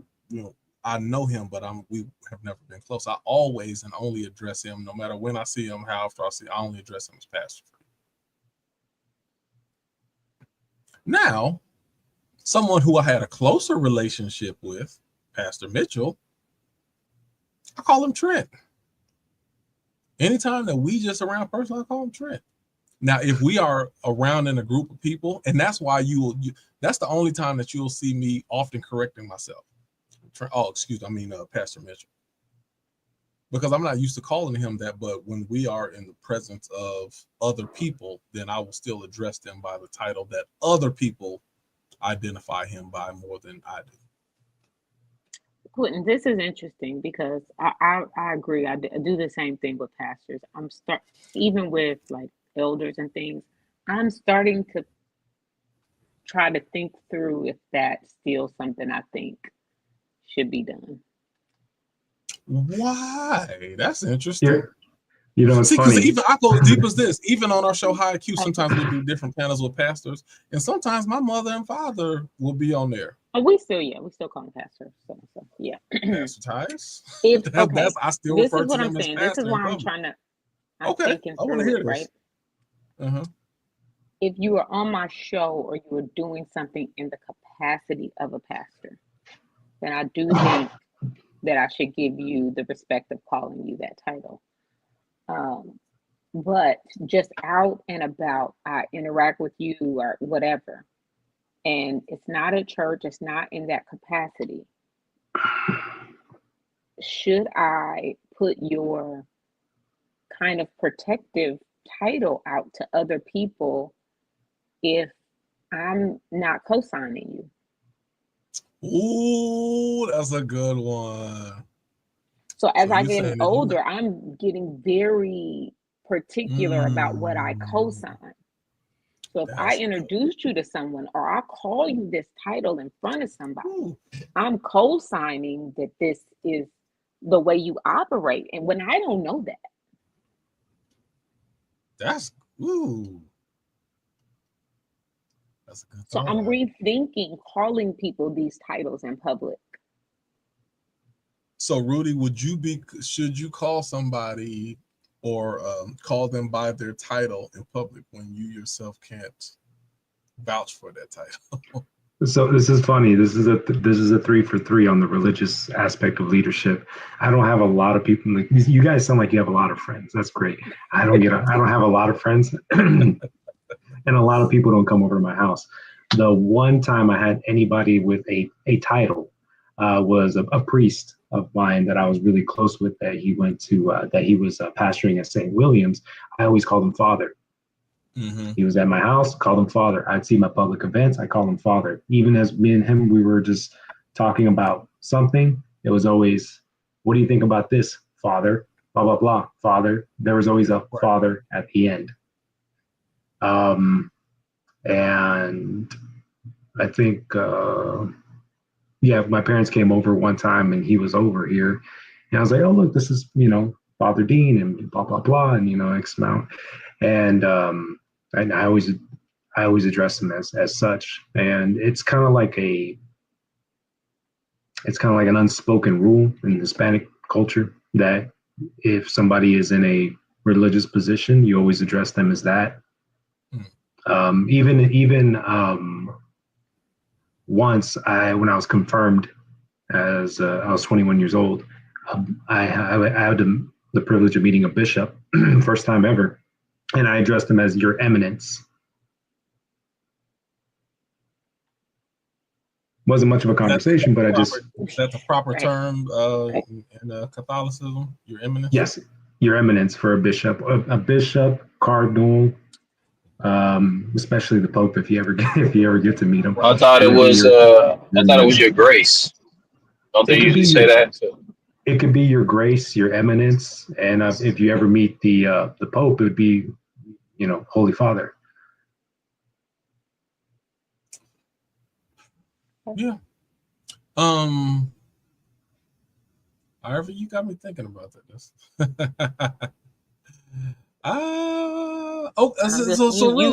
You get older and you learn so many. People have so much going on. You just start thinking a little bit more about. So Rudy, would you if it was somebody, like you said, somebody that you knew personal, but you had a hard time accounting for their walk or their habits, and I don't know, you would still address them as Father, though? Just that. It's to me, it's respecting the office. It's respecting the office that they hold. I mean, let's say if, as we've seen on the news, there have always been priests that do foul things. Right. They are still part of the office. Right. So, thank you for this transition, because we almost done. We'll be done in a few minutes, but there's a couple more things I want to touch on as far as titles, because who knows when we're going to talk about this again, so we're going to get it all out. One more thing. Yes, sir. Go ahead. One more thing. So I had a discussion about the president, right? Man, you're messing up my segues, Rudy. That's exactly where I was about to go, but that's all right. Go ahead. So we were addressing something about the president, and I said there's an old quote from a great from an HBO series called Band of Brothers, and at the very end, there's one officer passes the other officer in rank. So one of them doesn't salute, and he corrects him. He says, "Hey, render a salute. You salute the rank, not the man." Mm-hmm. And that's how you may not agree with the president, and like somebody was in the military, they may not agree with the president and all of his policies, but you're saluting the office. You're not saluting the man himself. You're saluting the office that he is appointed, and so on and so forth. Literally stepped all over my segue, but Sorry. that's all right. You really just jumped into exactly where I was about to go, so it's good. I'm just joking. So Great minds think alike, man. Great minds right. think alike. And so and again, so this I hear this oftentimes, especially in today's climate. It seems more acceptable, and I'm kind of confused by that. If you didn't vote for the president, if you didn't agree with the president, if you don't like the president, then you don't have to address him by his title anymore. So I hear and I see a lot of people who refuse to call President Trump President Trump. They only refer to him as that man or Donald or whatever they call him, but they won't call him President Trump, and they won't acknowledge the title.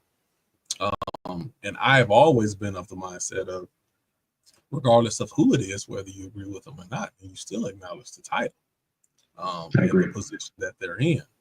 Now, in fairness, y'all correct me if y'all wrong. I initially started to see this behavior with President Obama. That was the first time I actually started seeing it, where people on the other side, other representatives and senators would not refer to him as President Obama.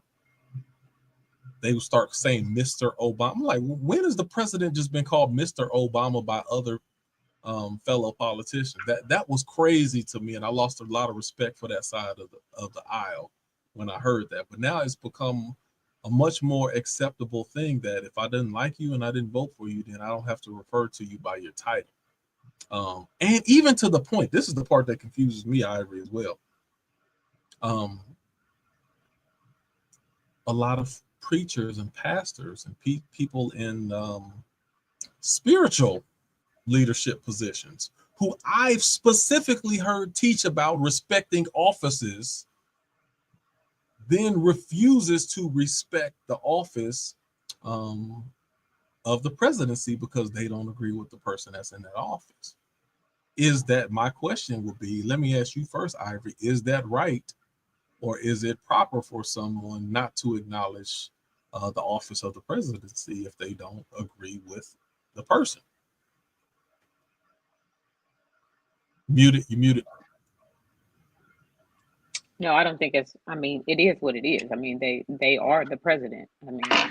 You not calling them, that ain't gonna make it not true. That's what they are. I think it's a difference between acknowledging an office and having reverence or respect for a person just because of a title, though.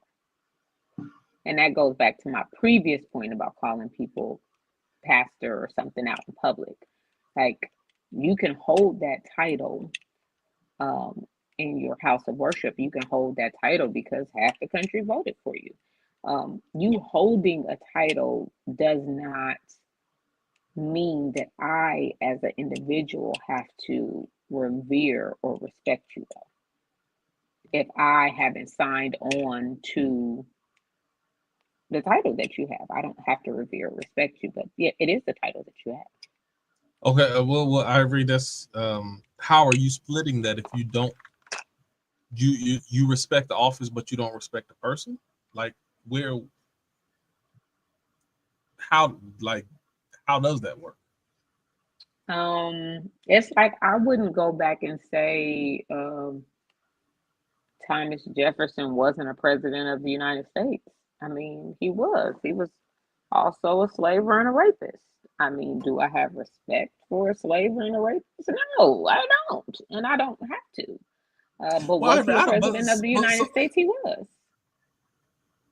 I'm not going to go back and say, I'm not referring to him as President Jefferson. He was President I think that's Jefferson. different because when you're talking about president or presiding, you're talking about something that's present tense.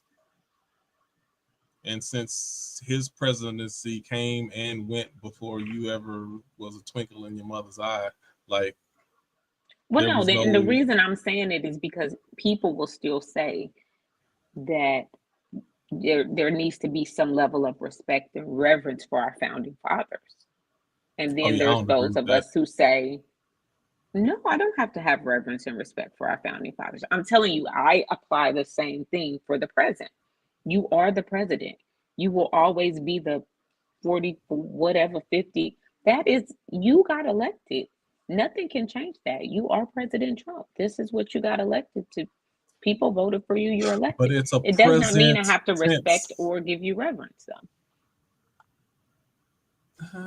Yeah, I'm kind of.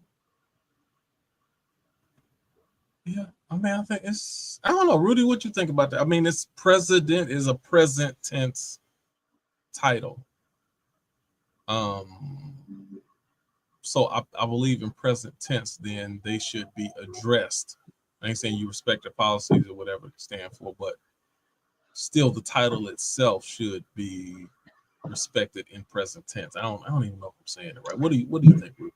No, I agree. Even though I don't agree with George Bush Jr.'s policies on the Iraq War, on Afghanistan, and a lot of things how it was handled, if I were to ever meet him, I would still address him as Mr. President. Same thing with Barack Obama, Mr. President. His wife, Madam First Lady. Anybody in that office, even well, it doesn't matter if I met any kind of president, their first lady or the vice president. It would be, Madam Vice President Kamala. Nice to meet you. Right. I respect the office. The office. And right. and if they gave me a proper greeting, handshake, good day, good afternoon, good evening, and that'd be that. Got anything you want to add to that, Ivan? Yeah, I mean, I think this goes back to just at least respecting that is their title and they're in office. If I seen, him walking or something, I wouldn't be out because you something. No, I mean, he is, no matter what I agree or don't agree with, or whether I respect you or not, you are the president of the United States. And people put you in that office. So, I mean, I don't have to like it. I don't have to respect or revere you. And the respect and the revere is deeper for me in the sense of, I think if we teach ourselves and our children to respect and revere things that are diametrically opposed to our values and to what we think makes society better, then I just think that's the wrong lesson. So I wouldn't do that. I wouldn't teach my children to do that. I mean, I could teach them that this is the person that's in charge of this nation. We don't agree with the way they go about things. You don't have to have any reverence or respect for the way that they go about things, but this is our reality. Because you don't want, that's how dictators get people marching in lines behind them, because people start teaching children about all this respect and reverence for even bad leadership. And I don't think you have to have that. Okay, 2 minutes, 3 minutes. Relationally, are you okay with pet names in public? When two people have they refer to Bookie and Pooh Bear. Babe all day, babe. Are you okay with pet names in public? I honestly say babe so much. I don't think I could stop saying it in public, even if I tried. It's just such a, I gotta be okay with it. I think when your pet name is your name, like, how do you not say? It's weird to not do it. Like, is it when we call each other For our me, it's real almost names? a sign of disrespect. That means I'm upset with you if I call you by your name. We say babe so much that when we finally do, when I hear Ivory, I be like, ooh, Ivory, I ain't heard my name. Oh no! I hear my first name, then that means I'm in trouble. Oh, she mad at me. Like, how dare you call me by my Christian name? That's absolutely. that means we at odds right now if you call me by my first name. Yeah. Okay. Oh, this last one. It's weird to end off on, but how do you feel about in this relationship I'm talking about? How do you feel in relationships when a woman call a man daddy? Mine. It's just so. I say pop. Mine's Poppy. I roll off the tongue a little different. It sounds a little. You know what? Yeah, in Spanish it don't sound as bad. Man. I mean, maybe if I didn't still call my dad daddy. Right. Like maybe if I made the transition to father or dad somewhere along the way, maybe it wouldn't be so off-putting. But like I literally still call my dad daddy. Yeah. Kid cannot be, and those are two different types. No, there's just no, the word elicits no feelings for me. Like, oh God. It always come off No. weird to me. It raise eyebrow like, you have real daddy issues, or what's going on? You just need to call somebody daddy. I don't think you can like refer to your actual father as daddy and want to refer to a man as daddy too. Yeah, I can't see it. Yeah. That may be the case. And I wonder how many people who have a father that they call daddy, that they also have a man or a husband that they call daddy too. That seems. I can't see it. I'll tell you this much. Correlation doesn't equal causation, but majority of the women that did call me daddy, they didn't have one. That's my thought. Yeah, that's my thought. I can see that because it's weird if you call your dad daddy and then it's just weird. One time I got lucky and some girl called me Big Daddy. That's a joke. That's a joke. See, that's a little bit better than just. That's actually a little bit better than that. Okay, so I think we got all. Anybody got any final words before we get out of here? Nah. No. I just think my Great final show. word, the basis of when it comes to the basis of titles, how you want to be called. Just simple. If 90% out of the time when you put the respect of the title out there to others, then it comes back to you. And like Ivory said, when it doesn't come back, then it's one or two things. You got a hater on your hands, or you have someone that's just wasn't raised right and needs some education. Well, I ain't gonna say raised right, but they just wasn't raised in that way and they need some education. But it's it shouldn't be much of an issue. You shouldn't have to do a whole lot of fighting for someone to address you by the proper title if you're putting out the right type of respect by the way you title up people. And that's why I say it. 5-6-year-olds, I'm yes ma'am and yes sir when they 5-6-year-old. If you just respect all around, it comes back to you. Okay, well, good conversation, y'all. I believe next week is going to be our in-person meeting. Oh my God! So for y'all don't know, last month was an outstanding conversation that we had. And as for those of you who don't know, we have a totally different group of people who participate on our in-person meetings than we do on our live. We have a lot of people get on live that won't go in person. We have a lot of people get on in person that don't go live. So it's a very good time. The gloves don't come off, but just the hair is let down a little bit more since it's not being recorded. So not more aggressive, but people do speak a little bit more freely, and we have a good time, food, fellowship, and getting to see each other live and in person is a good. It's a really good time. I really do enjoy it. So if you get a chance, to talk about.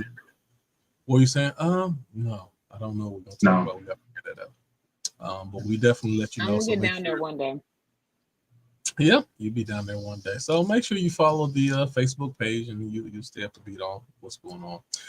But outside of that, great conversation, and we'll see you in 2 weeks. All right, have a good night.